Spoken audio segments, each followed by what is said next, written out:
What is up guys, Mantis HD here, and today I'm going to show you how to get stretched resolution in Valorant to make your aim crispy and clean. Let's jump right into it. First, right-click on your Windows Start menu and go to Device Manager. Then scroll down to Monitors, tap the arrow to expand it, and right-click to disable both monitor drivers.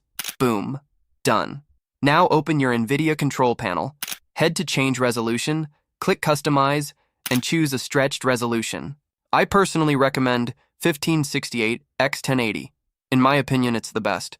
You could also try 1440 x 992, but I'll stick with 1568 x 1080 for now. After creating it, click Apply. Next, go to Adjust Desktop Size and Position. Select Full Screen and make sure Perform Scaling on GPU is selected. Click Apply again. Your screen should now look stretched.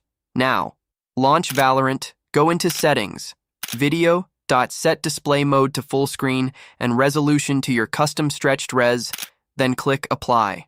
As you can see, the game is now fully stretched. Jump into the practice range, and you'll notice the enemies look wider. This helps with aiming and tracking, and that's it.